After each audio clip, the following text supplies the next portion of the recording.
আদি ও নব্য বিজেপির তৃণমূল সংঘর্ষ আশঙ্কাজনক। জেলা সভাপতি কলকাতার হাসপাতালে।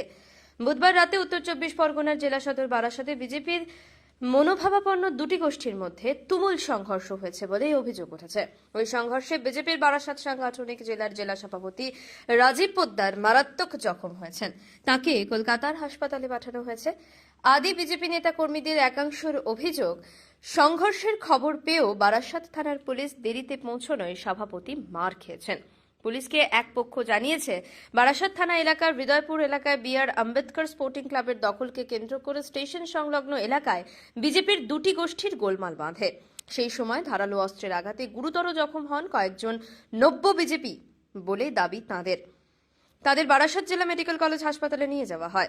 অভিযোগ, সেখানে হাসপাতালের মধ্যেই উত্তেজিত নব্য বিজেপি কর্মীরা আদি বিজেপি নেতা কর্মীদের ওপর চড়াও হন। বিজেপির বারাসাত সাংগঠনিক জেলার জেলা সভাপতি রাজীব পোদ্দারের বাড়িতে গিয়ে নব্য বিজেপি কর্মীরা হামলা চালিয়ে তাঁকে মারধর করে বলেই অভিযোগ। রাজীববাবুকে প্রথমে বারাসাত মেডিকেল কলেজ হাসপাতালে ভর্তি করানো হয়, পরে অবস্থার অবনতি ঘটলে কলকাতায় পাঠানো হয়। এই ঘটনায় বারাসাত টাকি রোডে ও বারাসাত জেলা মেডিকেল কলেজ হাসপাতালের মধ্যে ব্যাপক গোলমাল হয়। পুলিশ গিয়ে বেশ কয়েকজনকে আটক করে পরিস্থিতি সামাল দেয়। উভয় পক্ষের অন্তত 10 জন জখম হয়েছেন বলেই দাবি।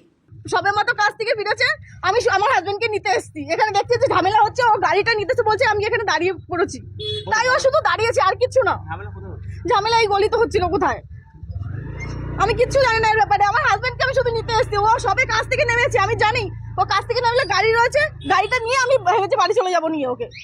নিজেও জানি না, জাস্ট আমি ওখানে দাঁড়িয়েছিলাম, আমার গাড়িটা ওখানে রয়েছে, গাড়িটা নিয়ে আসবো, জাস্ট আমি দাঁড়িয়েছিলাম। ছেলেটা আহত হয়েছে, আমি হসপিটালে পৌঁছানোর জন্য গাড়ি নেওয়ার জন্য দৌড়ে এসেছিলাম, গাড়ি পাইনি, আবার রিটার্ন করেছি। তারপরে ওখানে সিআরপিএফ কিছু অফিসাররা আমাকে জিজ্ঞাসা করেছিল কি হয়েছে, আমি যেটুকু দেখেছি তাই বলেছি। আমুদরিয়া নিউজ, প্রান্তজনের কণ্ঠস্বর।